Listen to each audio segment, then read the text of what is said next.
Oh, it's time for class. Class is in session! Roll call! Bueller. I'm gonna be late for class. Bueller. Am I hallucinating here? Just what in the hell do you think you're doing? I'm late for class. You are mine now. You belong to me. Did you study for the test? No more complaining. No more Mr. Kim left to go to the bathroom. Nothing. There is no bathroom. Hello and welcome to Middle Class Film Class Movie Review Edition. I'm your host for today, Joseph. I'm Peter. And I'm Tyler. And this week, the Wheel of Destiny landed on my pick, Notting Hill. Das ist Anna Scott, der größte Filmstar der Welt. Und das Verzeihung, wer sind Sie denn? ist William Thacker. Das ist ein Bus- und Wait a Bahnmonat. minute. Und er muss feststellen, William Thacker. dass wenn man einen Superstar trifft, German trailer. Our German listeners are man loving gewisse this right Spielregeln now. beachten muss. Was fällt Ihnen ein? Was this deliberate? In 5 Minuten sind Sie tipptopp in Form zurück auf der Straße. Das ist doch nicht Fergie, oder? Freuen Sie sich auf ein Treffen mit Julia Roberts Mit und Julia Hugh Roberts. Grant an einem Ort namens Notting Hill. Okay. Ich würde da jetzt nicht rausgehen. Wieso denn nicht?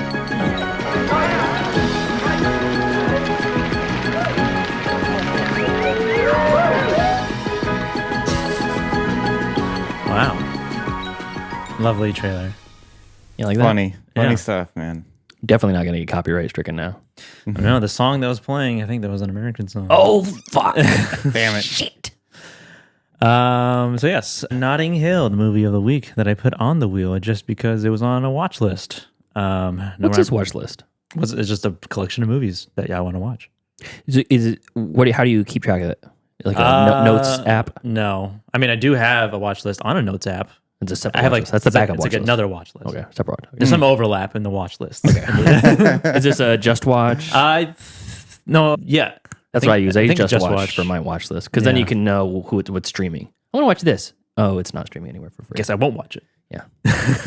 But yeah, this is streaming on Paramount Plus. That's where I watched it. Yeah, me too. And this is Notting Hill, directed by Roger Michell. Yeah. Michell. I'm gonna call him Mitchell. Mitchell. Written by Richard Curtis, starring Hugh Grant, Julia Roberts, Richard McCabe, some other people. But mainly Hugh Grant and Julia Roberts as our two leads. Takes place in Notting Hill, as the movie is titled. Titular neighborhood, right?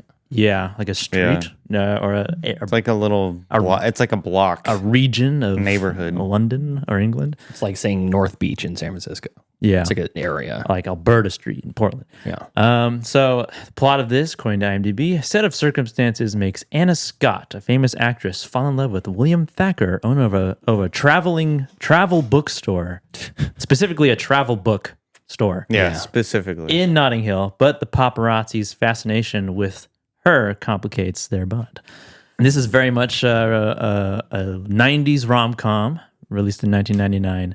Maybe I don't know if this was at the height of either of their careers, but they were prominent. This is when they were most prominent. This is the peak Hugh Grant. In that era. I'm going to say this is peak Hugh Grant. Yeah, kind of like the sort of stereotype bumbling Hugh Grant in the 90s.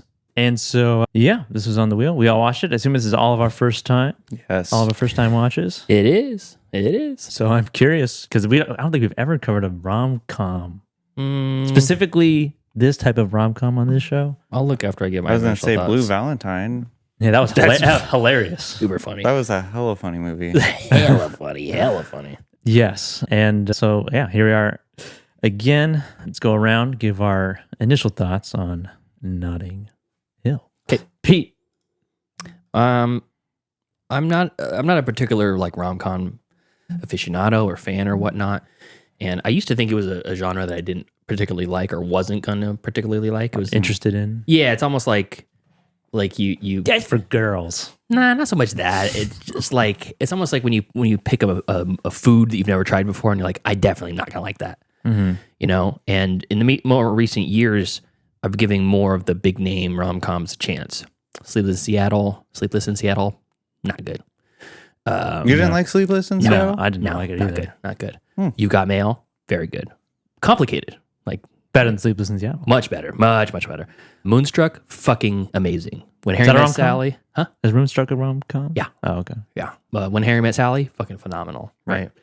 So Notting Hill kind of seemed like one of those Bridget Jones's Diary or some of those like that's like, it's a British American production. It's a comedy. It's a romantic.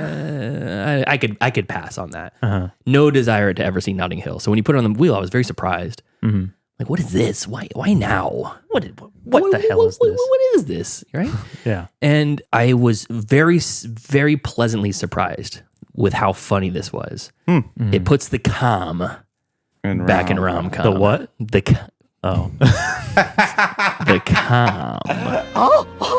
Yeah, it's like but I gotta say, you know, Hugh Grant has a very particular shtick.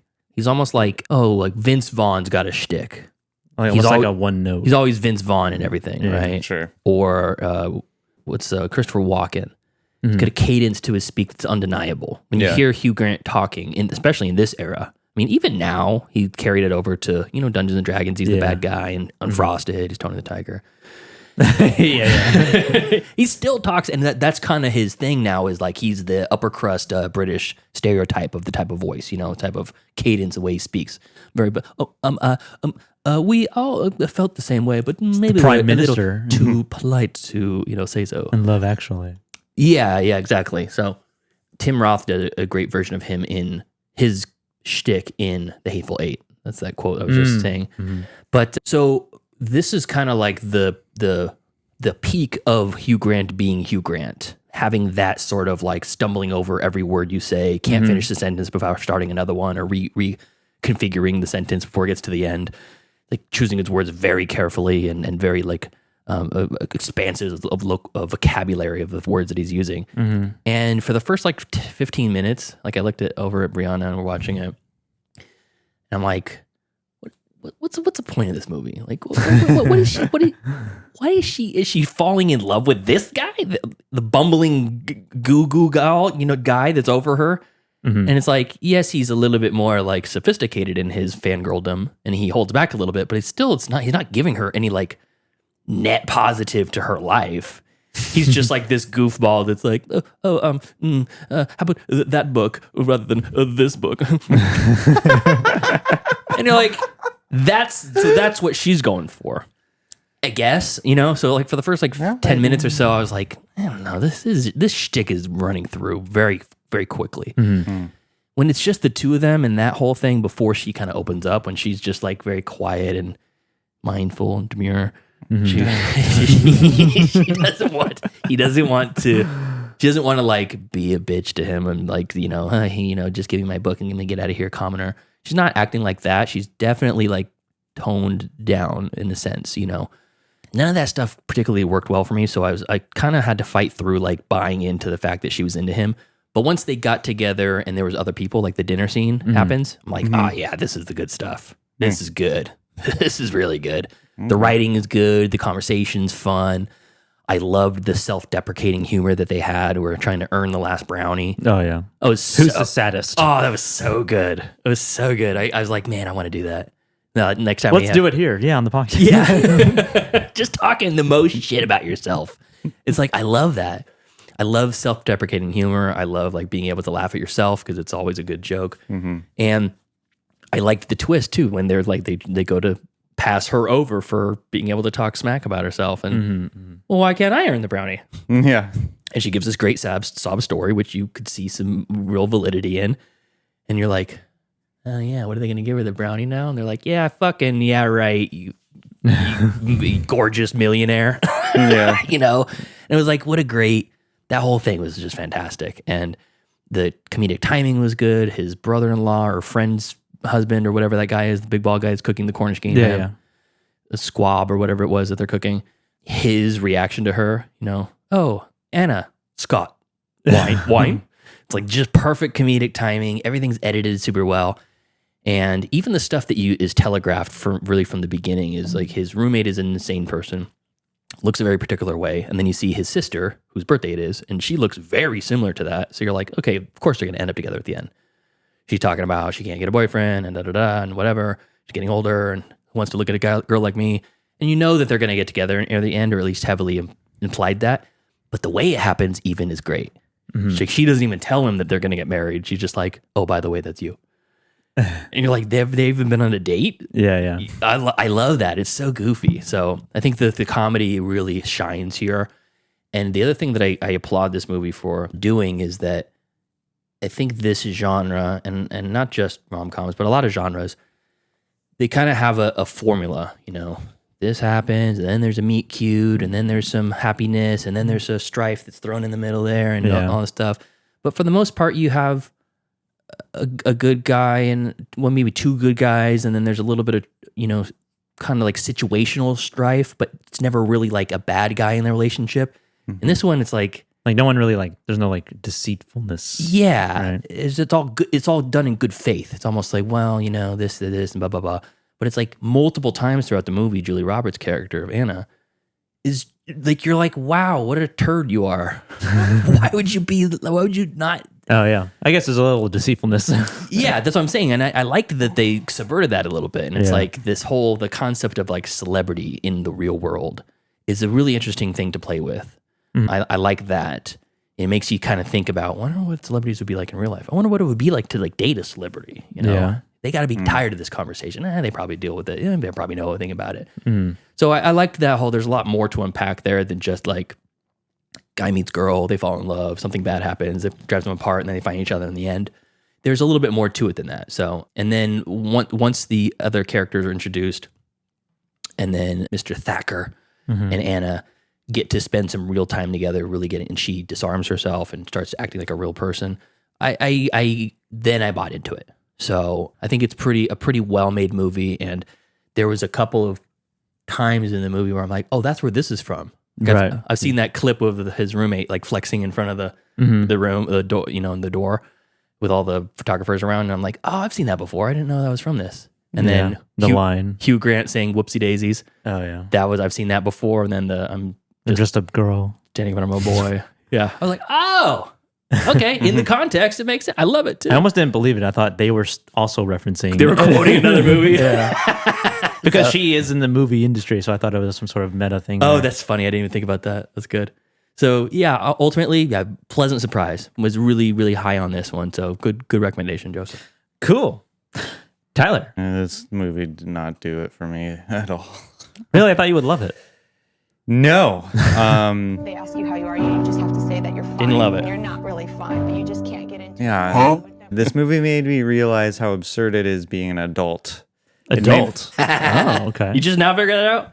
We're all faking it. It made me think, what the fuck are we even doing in terms of dealing with societal norms? The movie felt like it was made by AI. It just did nothing to me. It's so incredibly bland. It impressed me how bland it was. This is like the stereotypical movie where the boyfriend is dragged along to watch a quote-unquote trick flick. There is a lot to be said if you are a regular jack-off dating a famous person, but they don't lean into it as much as I thought they would. I think there is a good story to be told about a famous person falling in love with us normies, but this movie did not achieve that. Julia Roberts looks like she was about to unhinge her jaws and consume Hugh Grant. Grade C-, end of report. Yes. Is that what you gave it, C-? Yeah. Oh, wow. I did. Thank you. Bullshit artist. I think so. What I will compliment this movie on is the concept of because she's an international star and she takes a liking to just some regular jack-off guy. And I think that it's an interesting story to be told there, like I just said, because you have to understand like the implication of dating someone in the public eye and how difficult and tumultuous that would be on like an intimate romantic relationship. And I did get the point of what the movie was trying to achieve as far as being a romantic comedy, you know, Hugh Grant being his bumbly English self, and then Julia Roberts looking like a stone cold, well, I was going to say fox, but a snake. Damn, you have it out for Julia Roberts. No. That's not an insult to her. She's a very beautiful snake. She's like a reticulated ball python. Exactly. Yeah. What a compliment. You sound like those guys in the restaurant. And so I think the writing was really spot on. It was witty. I think but it's just like the concept of like a normal person dating a famous person. I think that was very much ignored because of the charisma of Hugh. I almost said Hugh Jackson for some. I don't know. Who's that? Hugh Jackman. Hugh Jackman. Hugh Grant. Hugh Jackson, right? Hugh Grant. Okay. Like the charisma of Julia Roberts and Hugh Grant, it's very much like in your face, and it's not bad because they're very good actors. But I feel like there was a story that could have been told that would have been a lot more compelling than just kind of the run of the mill. Oh, he has a bumbling flatmate who's messy and it's kind of just like really socially unaware. And then he's trying to pick up the pieces of his life after his divorce. Mm-hmm. I think that what the movie achieves, though, is the comedic timing and editing, like you were saying, Pete. Like, I think they're just all of the comedic bits that they were doing, like they just hit just really good. So, but your big takeaway though is that you wanted it to be something different. Yeah. Okay. And so I think the performances were really well done. And when I say like it felt like an AI generated movie, I think it's because it feels so formulaic that that's interesting. It almost, I know like real people, they didn't like study something and just like put it through a computer, make a romantic comedy. This feels like the prototype of a romantic comedy that AI will use in the future because of how so it did it so well. It did it so that this movie has now been mimicked a million times, and now you hate it for it. I don't hate the movie. It does. So if we're gonna compare romantic comedies, like let's say compare Notting Hill to When Harry Met Sally. What I like Harry Met Sally more because it's more gritty is not the term I'm looking for, but more grounded in real life. Because they're like just normal people, aren't they? Yeah. Yeah. What if Sally was a supermodel? Sally was a movie star. Was she? No. What if? Oh, what if? Well, then you get Notting Hill. Oh, okay.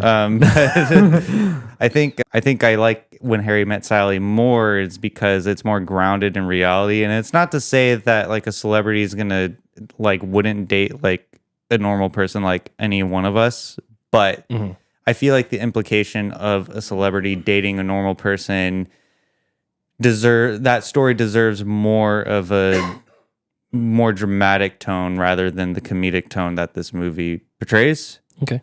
But all in all, I did find myself laughing at some points. I wasn't groaning or rolling my eyes or anything like that. It just I don't know. It just didn't.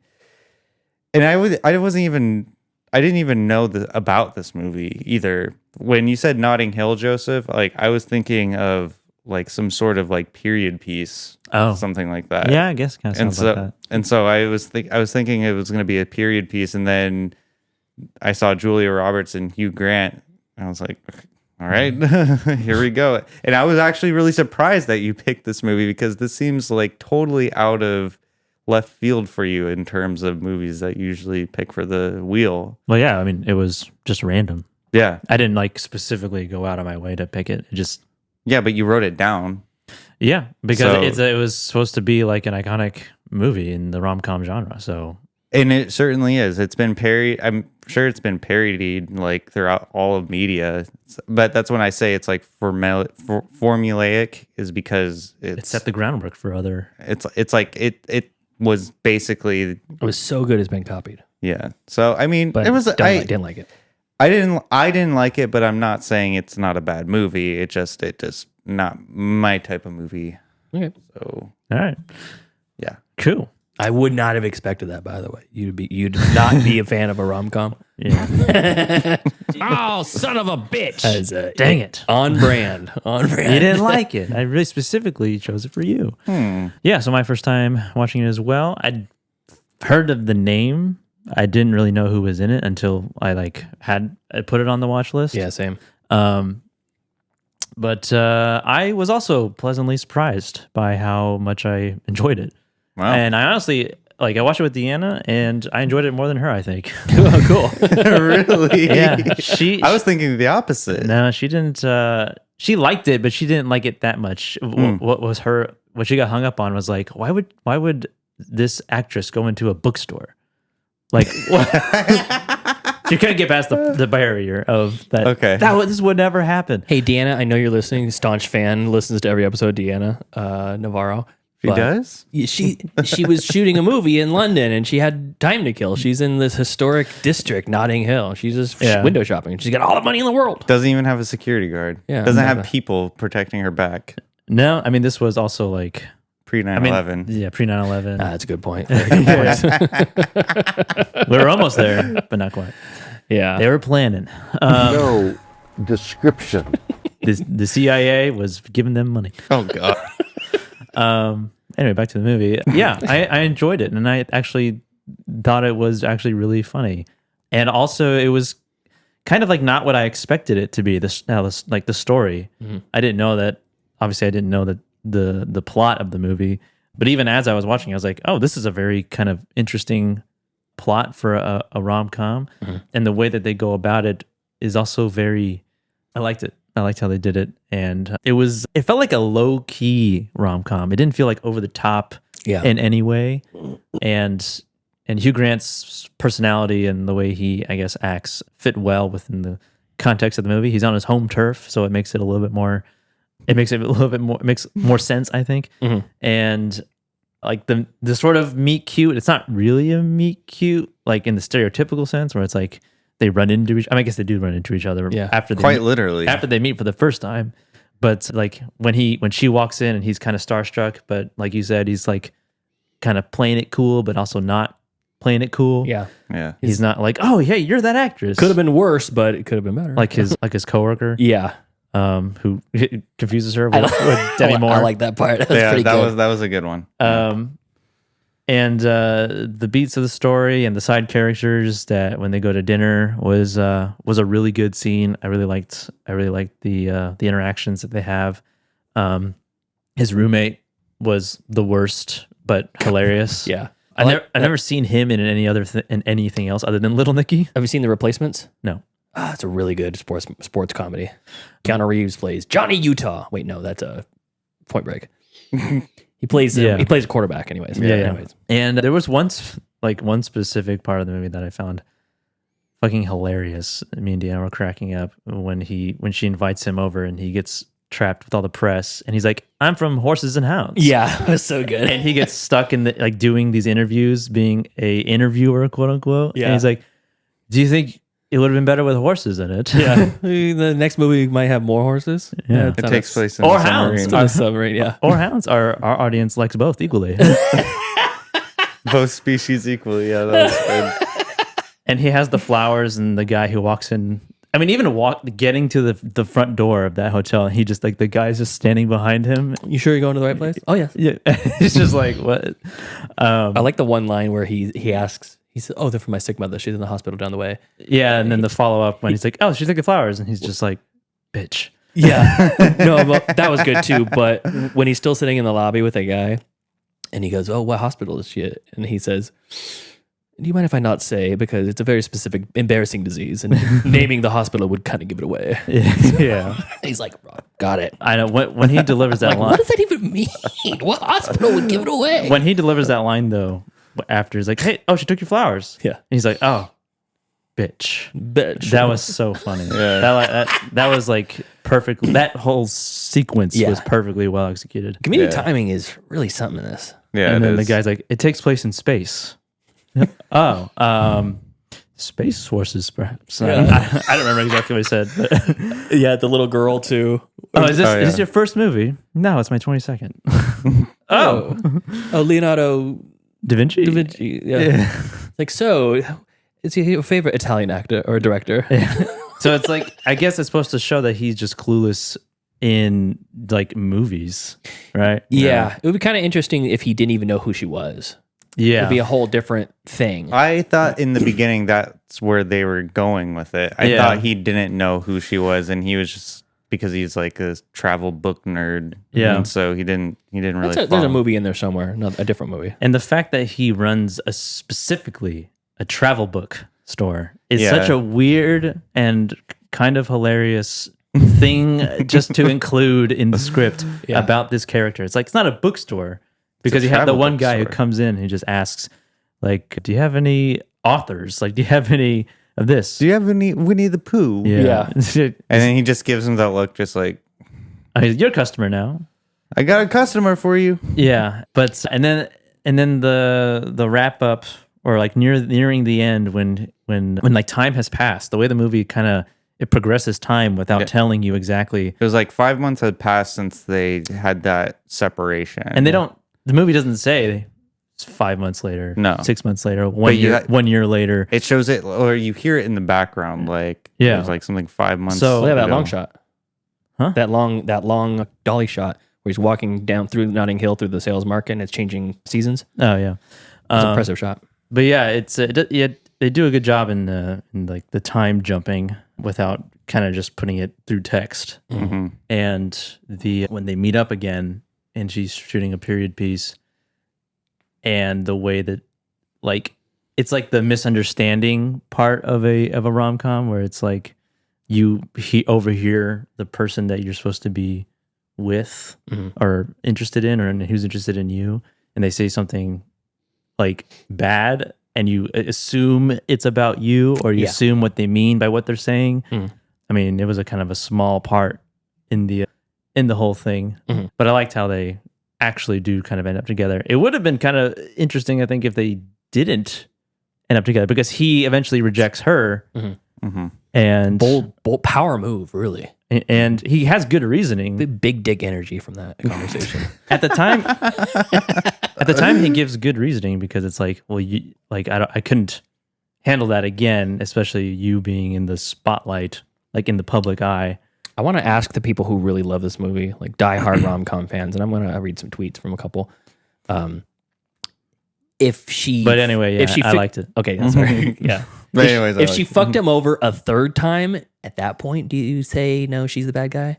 How many times can you do that to someone? Yeah, like already after the second time, I'm like, come on. So her initially getting upset with Hugh Grant's character William, it was because he greeted the paparazzi that I don't even know how he couldn't hear the commotion out of his door to begin with, but he opens up the door and he's in his boxers and a t-shirt. Yeah.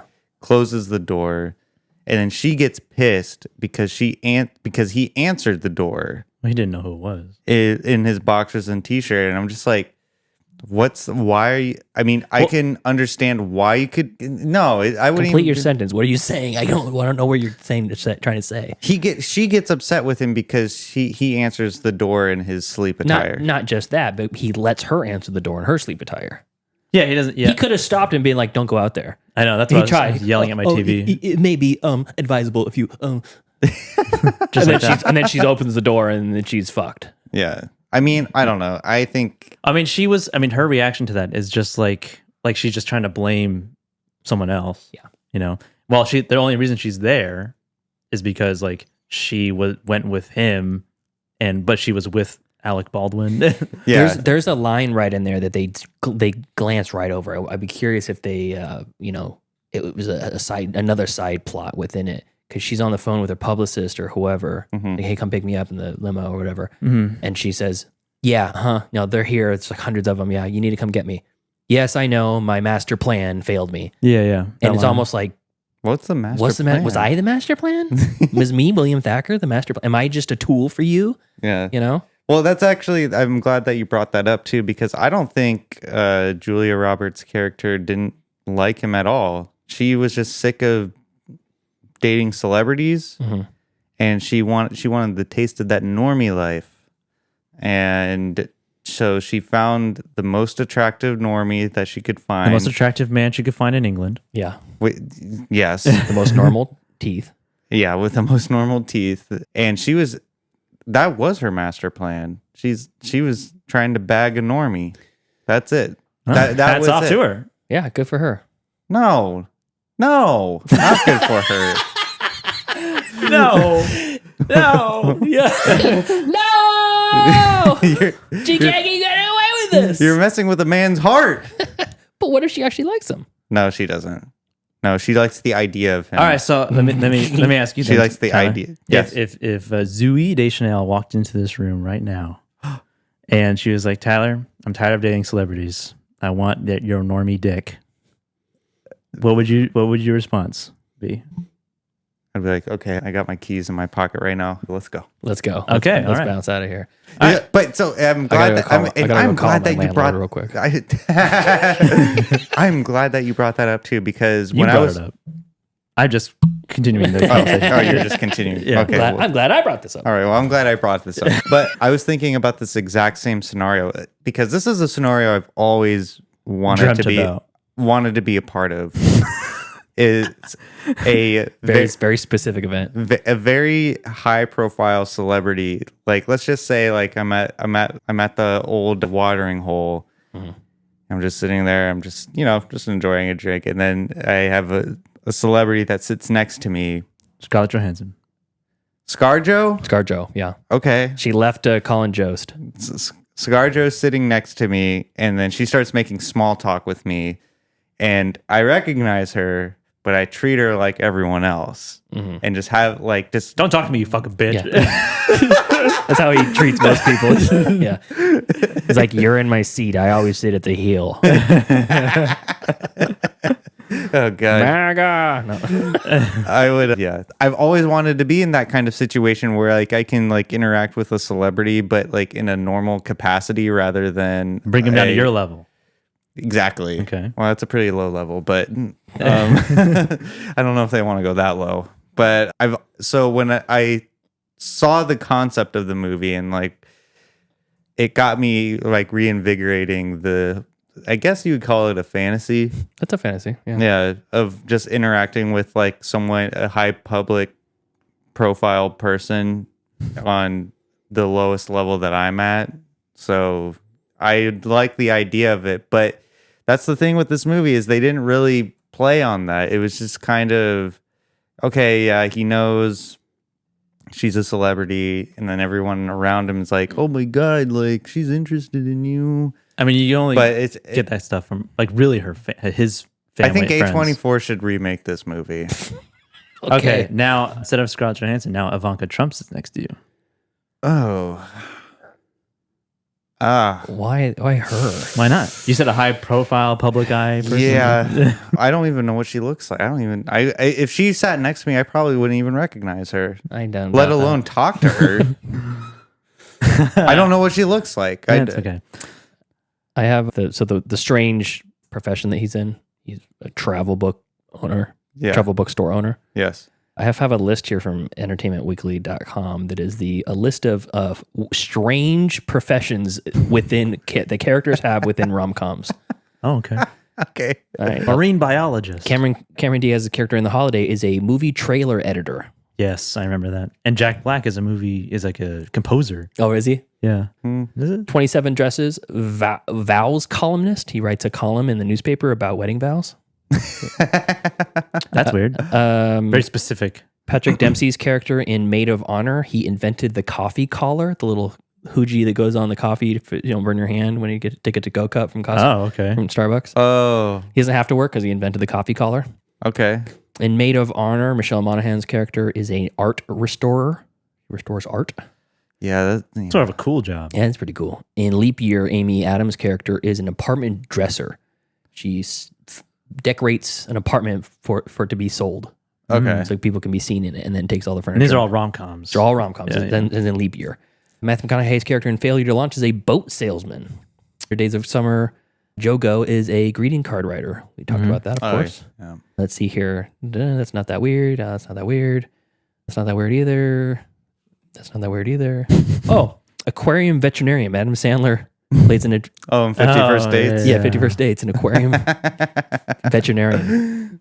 Composer, voiceover artist for Lake Bell in a World.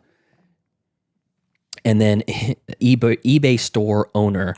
And that's Catherine Keener's character in 40-Year-Old Virgin. I sell your stuff on eBay store. Yeah. Oh, yeah. Yeah. There's other ones on here too, like Joaquin Phoenix. He works for a company that uses AI to write personalized letters for people, which is now just ChatGPT. In what? In her. In her. Yeah. Oh. I forgot. Yeah. That's the future. And yeah, I know. And then those are pretty much the really goofy ones. Yeah. But I think the travel bookstore owner is a pretty good, weird profession. Niche. Yeah, really niche. Imagine if he was just a vendor on the street, like selling fruit or something. He was a gardener and he sells his harvest. Yeah. I mean, he's really limiting his business just by selling travel books. Like that guy came in to that bookstore specifically to find a book, and he's like, "Oh no, we only have travel books." It's like, get some other books, man. Like, is there really that big of a market for travel books? I think that kind of plays into the whole where he is living and just like the nature of his tax bracket, and he's punching up obviously when Anna Scott comes in. Wouldn't it be weird though if you go to like a family dinner and let's just say Tyler, your sister shows up with Channing Tatum on her arm. And she didn't tell anybody? Yeah, she's like, I'm bringing a friend for dinner. He's like, what happened to your ex-boyfriend? He's like, oh yeah, we broke up, it didn't work out. But I got a new guy and I'm bringing him to dinner. What's his name? Who is he? I'll tell you later. And then he shows up and it's fucking Channing Tatum or something. Wouldn't that be weird? You take a swing at him.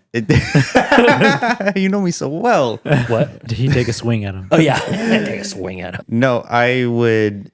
honestly, I would be like the stockbroker guy when they have the family dinner. I wouldn't recognize him. I'd be like, so what do you do for work? Yeah, I'm an actor. I'd be like, oh, really? What? So that's real similar to my job. I deliver packages. Oh, like commercials. Yeah. Anything local, like Ann Fong? Yeah. Juan? Something wrong, call Ann Fong. Please call. Now, what if it was Robert Pattinson? Well, I would recognize him right off the bat. How would you treat him, though? Well, we've already said he sees his clone, he's going to try to kill him.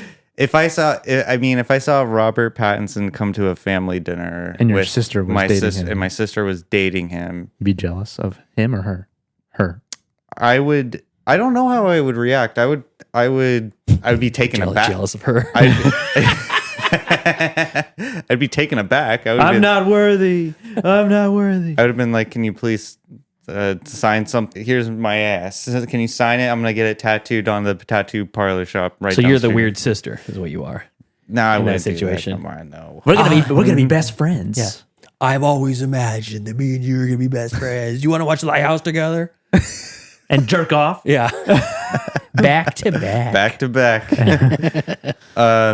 Yeah, I could say the same thing for both of you. Like, what if you guys had a family dinner and then a celebrity just walked in? Like, would you immediately recognize them, or would you play it cool, or would you? I mean, I guess it depends on the celebrity. Like what? Like for. Why don't you give us an example? Yeah. Okay, so just pick one. I don't know why Robin Williams came to mind first, but he's you're alive. Robin, where have you been? Hey, my man. Let's say Pete, your mom started dating like Ron Perlman. Oh, that'd be cool. Ron Perlman's my dad. Yeah. And she came over for dinner. Yeah. I'd come in and be like, holy shit. I love Alien Resurrection. Yeah. It's like, hey, are you Ron Perlman? It's, when my mom says, oh, this is Ron. I'm like, wow. Ron, you look so familiar. Yeah. Like, wow. You ever seen that picture of that cat that just looks just like you? Got the big chin, very fuzzy, like a forest cat. It's like, yes, I do. Yeah. I'd say, hey, Ron, I follow you on Twitter at Pearl Mutations. That's his Twitter handle. Is it really? Yeah. That's funny. He's very active on Twitter. Who's I mean, I like to think that I wouldn't be a fanboy, but I'd have too many questions and too many hey, what was it like working with Jean-Pierre Junot? Did you learn how to speak French, or did you just fake it? Okay, Joseph, what if your mom divorced your dad and started dating Neil Breen? Neil Breen? Neil! Why you do that to my mom? Come on, have respect for Joseph's mother. Neil Breen comes He said to someone family. famous. Yeah. He is famous. Not like Ron Perlman famous. Okay, what about... Jeez. His mom gets Ron Perlman. My mom gets Neil Breen. Yeah, what the fuck, dude? Jackie Chan. Oh, God. I'm like, Dad, I know. I thought you divorced. Dad, you look a little different. Okay. Haircut? What You about... look very fit. Yeah. What about Lawrence Fishburne? Oh, that'd be cool. Lawrence Fishburne. Larry Yeah, Fish. what if your mom decided to take dip her toe into that pool that is What is Lawrence that? Fishburne? What are you saying? What? There's only one racist allowed on this show. That's not even being racist. I said she dips her toe into What the pool is that, in the- Tyler? Lawrence Fishburne. She's towing. She's like fingering him, but with a toe. Is that what you're saying? It's a metaphor. It gets worse. He's black. Jesus Christ! I mean, again, we're so really getting canceled this week. no, we're not. Okay. So Lawrence Fishburne is dating my mom. Yeah. And she shows up to dinner at your house. You and your lovely bride. She invites me and Deanna over for dinner. I'm like, Yeah. I'm dating again. Yeah. And so I Come go meet my over. boyfriend. Yeah. Would your heart just like? I'd be like, would Let him you answer. Let him answer. We just point at him. What? Are you the Wait, but you mom. yeah? Do you know who this is? Morpheus? I love Hello. Event Horizon. Yeah. What was it like working with Pee Wee? I know. Hello, You're- Mr. Morpheus. You're the best part of Predators. Predators. Yeah. Oh yeah. I mean, obviously, I'd be taken aback. I'd be like, "Okay, where did you meet?" Yeah. Oh, Are you living in Sacramento now? Yeah, are you from here? How did you? It'd probably be, honestly, that would probably be more logistical questions. We met in Disneyland. Yeah, there you go. We met at Disneyland. So you just visiting, or are you gonna like stay here? Yeah, I think. By the way, if you're fucking my mom, we're gonna have a problem. Oh wow. I walk in. I'm like, Oh, you gotta be kidding me. Lawrence Fishburne giving it to your mom. Oh fuck! But I think you're supposed to feel sympathy for Julia Roberts in Notting Hill, and I just don't. Because I feel like she is. Are you supposed to feel sympathy for her? I mean, Joseph, did you feel sympathy for her? I mean, I guess I did kind of feel bad in some regard. I mean, she gets essentially like leaked photos and Yeah, video. that part I feel bad. Like, I didn't feel bad for her, like, I mean, the whole time. Her situation, she doesn't make it very good for herself. But yeah, once that leaks, and then obviously like Hugh Grant, William Thacker didn't do, like, he was just kind of the same the whole time, you know. He was just like, yeah, let's go out. Yeah, I want to go out, you know. And then she's kind of like, you're the other man. Yeah. Oh, by the way, here's my boyfriend. Don't come upstairs. She invites him upstairs, yeah. knowing she had a boyfriend. What was she well, no, thinking? she didn't know that. Well, she knew she had a boyfriend. No, Yeah. Oh yeah, but she didn't know that he was there. Yeah. Yeah. That was like right when I My discovered favorite- that I was My favorite type of Alec Baldwin is unexpected. unexpected. Alec Baldwin. Oh shit! Yeah, like just on rust. Oh god. Yeah, but he's got a gun. Oh, that's a little insensitive. I got some trivia. Okay. During the birthday dinner scene, Anna Scott is asked how much she made on her last film. She says $15 million, which is how much Julia Roberts made for this movie. Oh, okay. Yeah, I thought that was fun. The house with a blue door where William lives actually belongs to Richard Curtis, the writer, Oh, okay. Yeah, let's just use my house. Yeah. Save money. who actually he wrote for Mr. Bean, Oh, okay. the TV series and the movie Bean. Bean. Richard Bean. Curtis. Oh, Bean. Also, he wrote Bridget Jones's Diary, Love Actually, Bridget Jones' The Edge of Reason, Mr. Bean's Holiday, A lot of very British things. some Doctor Who, and Warhorse. He wrote Warhorse. Just him? Yeah. Oh, really? Yeah. Oh, okay. He also did, where was it here? Mamma Mia, Here We Go Again, Yesterday, and Oh, okay. yeah, he's still writing. Yeah. Up to 2024, That Christmas. That Christmas. Yeah. Oh. And then, let's see what else here. They shot the actual lobby of the Ritz, was actually in the Ritz, but they shot it from 2 o'clock in the morning to 4 o'clock in the morning. Yikes. So there's no people in there. I love the I'm going to read this word for word because it's so funny. This is a very 1999 bit of trivia. The long shot where William Thacker walks through Notting Hill during summer, fall, winter, and spring were actually 4 different shots, all filmed the same day. Computer technology morphed Hugh Grant seamlessly from one shot to the next. The power of CGI. The whole part where she tells off the restaurant goers who are being rude to her is all unscripted. Oh.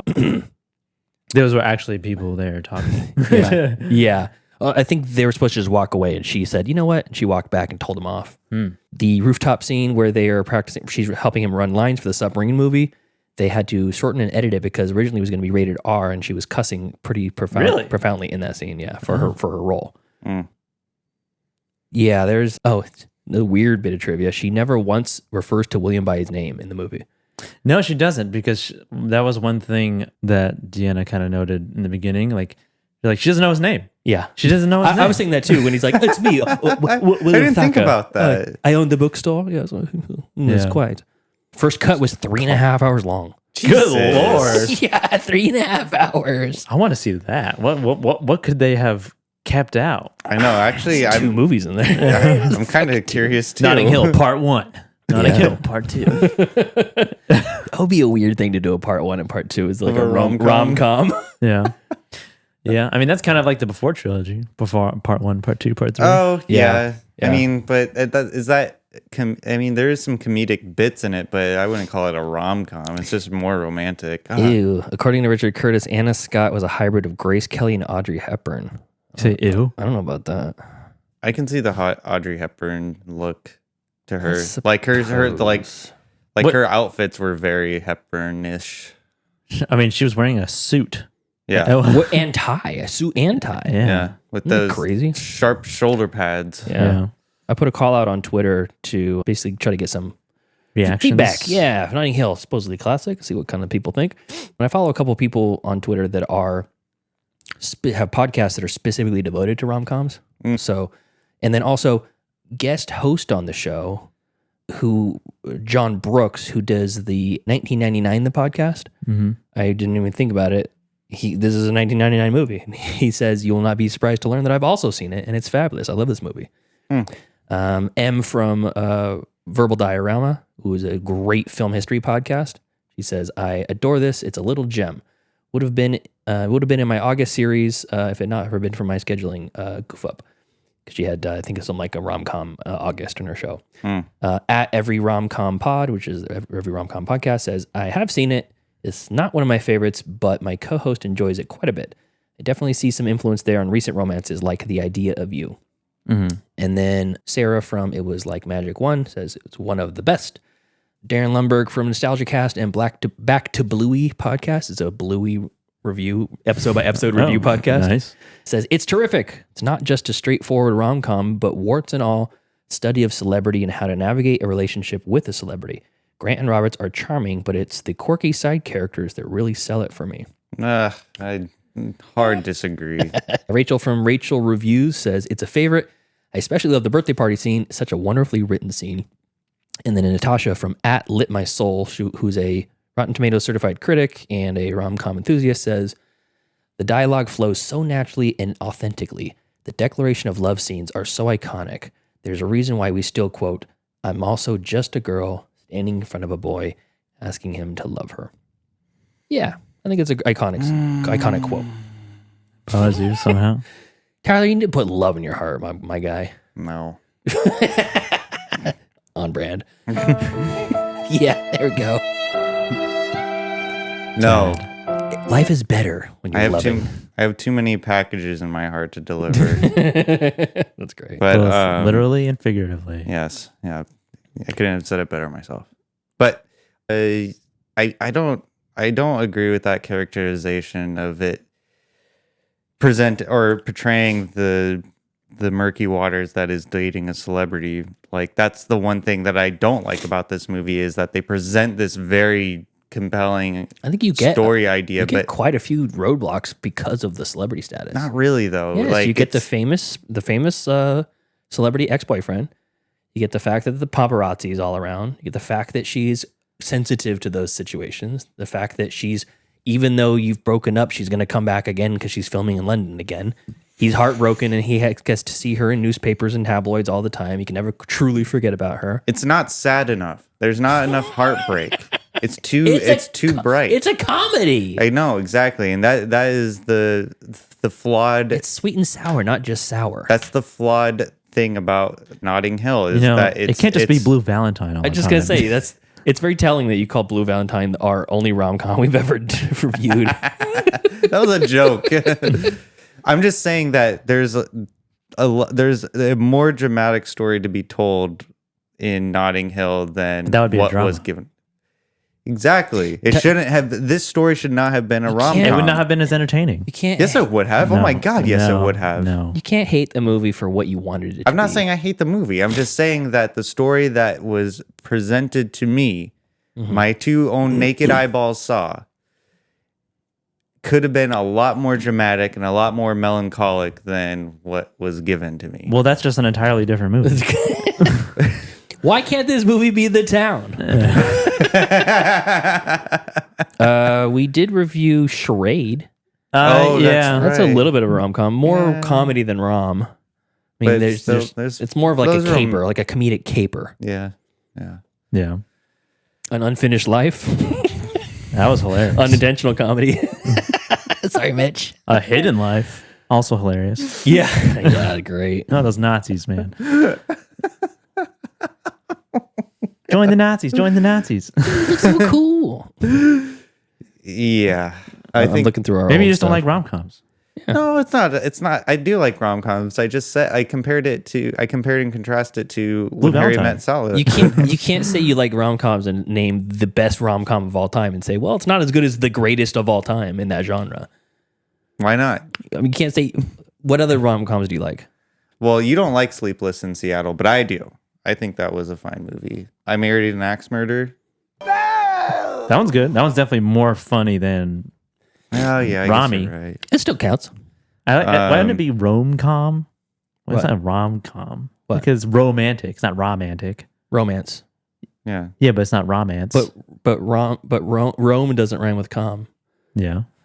Rom-com. Yeah, but we're but we're pronouncing comedy because comedy is pronounced com. Rom-com. I should call it a rum-cum. Rum-cum. Rum-cum tugger. I think 40-Year-Old Virgin could be classified as a romantic comedy. Yeah, I think so. So yeah, that one Barely. This is 40 is not. I wouldn't say that's a romantic Yeah, it is. comedy. Is it? Yeah. Okay. Knocked Up. Knocked Up. That's a good one. Yeah. I mean, there's the good ones out there. I just think that if it weren't for the story, I think this would be higher on my grading list. Mm-hmm. But because they presented the story as is, but not go into a more like darker twist to it. This is a 90s rom-com with That's Hugh fine. Grant and Julia Roberts. Why didn't they take a little more twisted route with it, huh? No one got tortured. No one's house got burned to the ground. No one got emotionally tortured in this movie. There was no baby gore. Yeah, no babies were bludgeoned to death, Torn apart. Yeah, torn apart. mushed into a compote, rubbed over a witch. into a paste. It could have been good. If they did that. I mean, they had it. They had it right there. I think that the the flatmate was pretty funny. I think it was a little too much at times. Yeah, but I think it paid off. And I got two scenes I wanted to call out. Number one, after his heart is broken by her the first time, and he finds out he's the other man. Yeah, Mm-hmm. Tyler, you didn't relate with that. the good boy. That whole scene was great because he had to put a facade on, and his like pride made him still clean up after them and like take the garbage out and stuff. And you're like, oh man, just add insult to injury right there. I would have done the same thing though. I probably would have too. I would have played that role. But after that happens, and his friends are all trying to like set him up with all these other blind dates. Mm-hmm. The dinner scene after dinner scene after dinner scene was so funny. Oh, I totally forgot about that. I'm a fruitarian.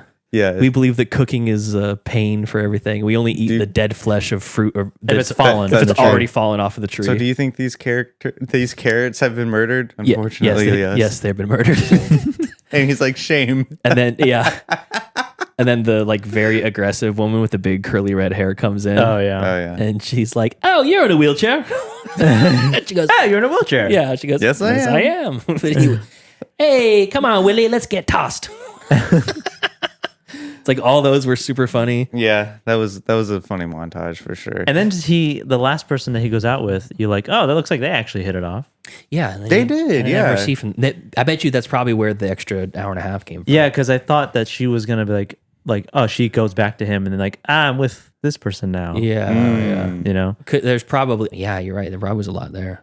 Yeah, that's where the 3 hours comes. You recognize that actress? Yeah, She's in Scream 3. That's not what I recognize her from. Oh, okay. What? I've seen her in other movies. I can't think of any on top of my head, but I've definitely seen her in other movies. And then as well as the bookstore thief. He was in Oh, yeah. Shaun of the Dead. He's one of the Yeah, friends. he is. He's Yeah, like he is. in love with Liz. yeah.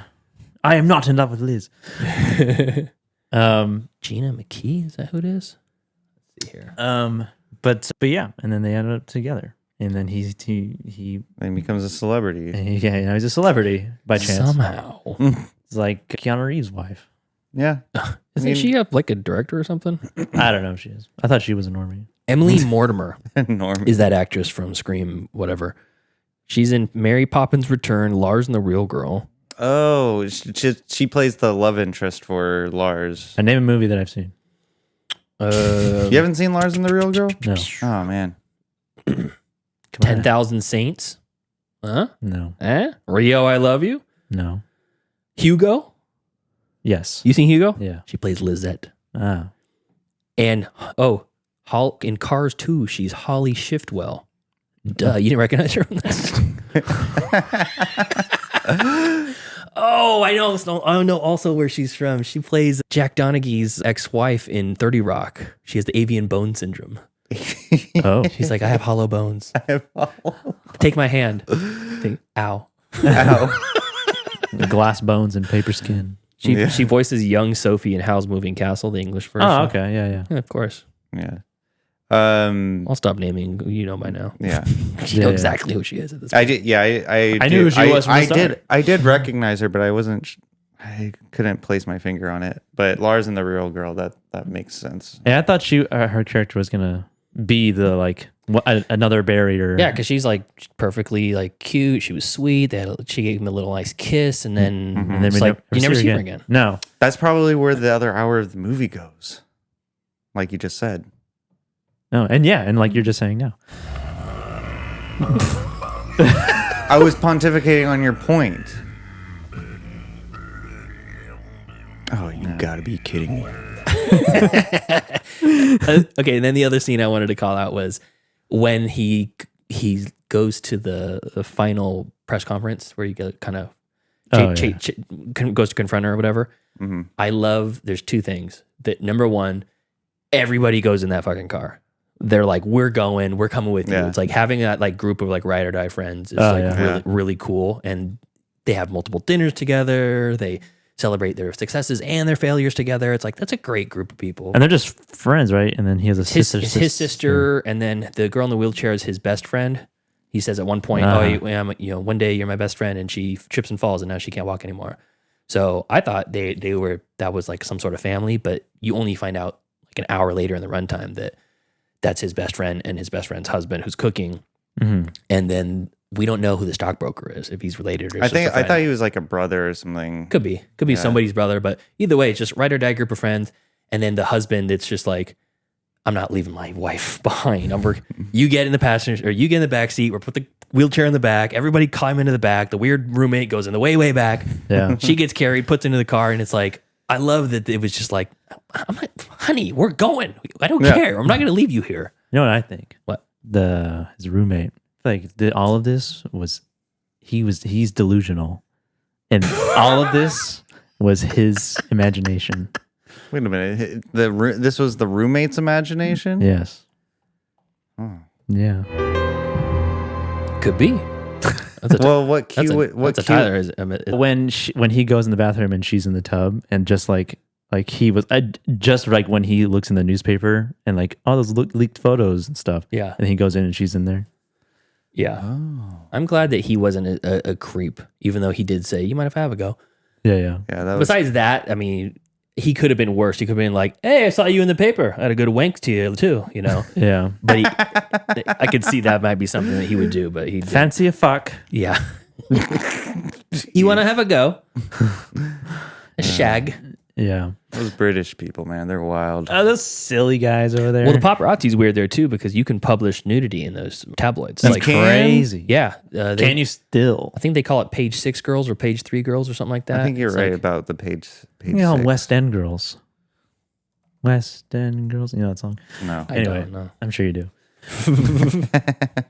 But yeah, anything else about Notting Hill? No, man. I thought it was cool. Yeah, I don't really have anything much more to say other than I wish it was more darker. I wish there was a brooding bit of death. I reserve A's for serious movies. Okay, and let's throw some grades on Okay. this old dog. I'm gonna give this an A-. Okay. Yeah. Jeez. Pretty good. Yeah. So Hugh Grant, I never quite saw the appeal, but man, in this, it's like this motherfucker's charming. Yeah. He's got that very like chill like look about his fashion. He's very witty. Yeah, he's you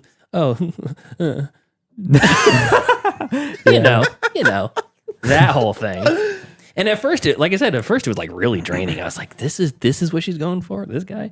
But then I got the charm. I got it. And it's like almost like he's sort of a bumbling dope, but he's very, very like Well, he's classy about it. And that too, that He's helps. smoking hot. Man, that hair is like dynamite. They call him floppy. Perfect hair because of the hair. Yeah.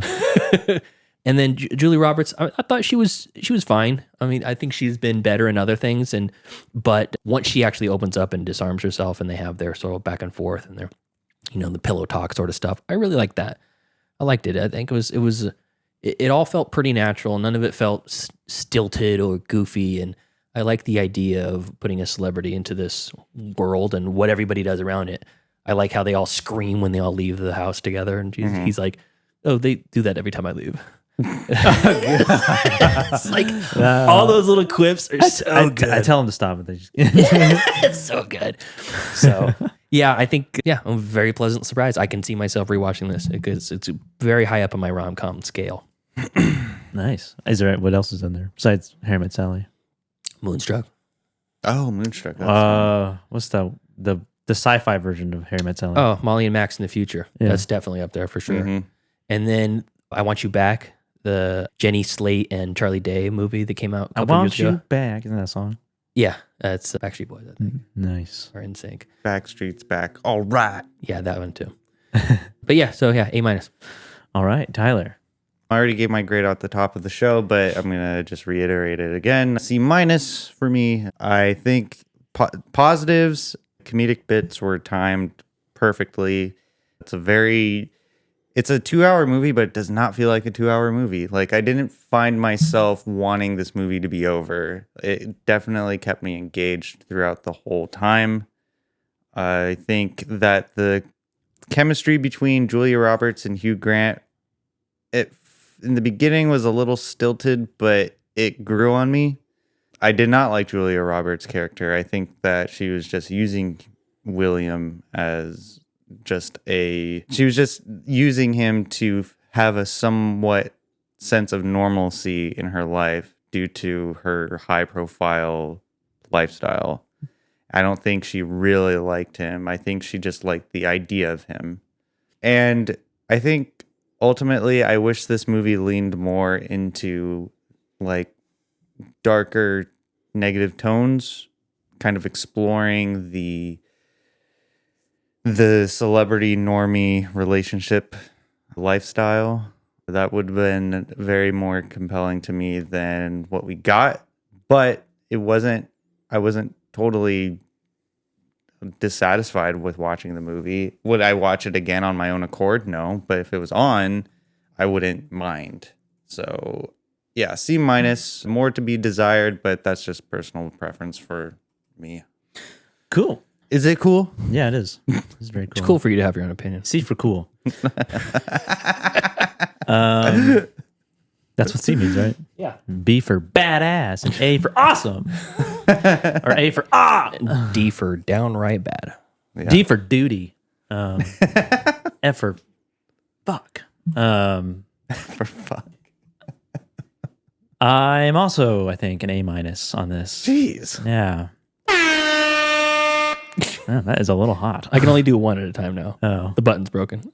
really? No. Oh, okay. But yeah, it surprised me more than anything, and how much I got from it and enjoyed it and found it funny and quippy and witty and hilarious and charming, just like Hugh Grant's character. Yeah, I mean, I can't say specifically like a rom-com scale. I mean, like, I don't know, 50 First Dates and On that level. like, I mean, it's probably better than 50 First Dates, but as far as like rom-coms that I know that I've seen off the top of my head, that's the one that immediately comes to mind. Okay. And then Molly and Max. But yeah, it's good. It's a good movie, and I could see myself rewatching it. And I'm kind of surprised that I did enjoy it more than Gianna did. Not that she's like a big rom-com fan, although she did tell me that she, after this movie was over, that she is a fan of, she is or was a fan of the, what's it called? Jennifer Lopez and Matthew McConaughey, The Wedding Planner. Oh. Yeah, that she was a fan of that movie. And she said that this one kind of reminded her of that a little bit. But yeah, it's just really honestly surprised me in my own enjoyment of it. Nice. So yeah. Well, congratulations to you for picking a movie that you liked. Thank you, me, for suggesting this movie to me. Wasn't there like a recent movie with Jennifer Lopez, like a recent rom-com? No, she was like, she directed her own movie. Just like Shotgun Wedding or something like that. Oh, I don't know. I don't know. I feel like Jennifer Lopez like directed like her own movie at one point, or was it Mariah Carey? It was one of those two. I know Mariah Carey's done a lot of really bad movies. Yeah. Has she? Yeah. Yes. Yeah. Oh. Like very Hallmark-esque. Ah. Okay. All right. That was Notting Hill. We did it, and now it's time for the wheel. 1 wheel, 8 slots, 3 hosts. This is the Wheel of Destiny.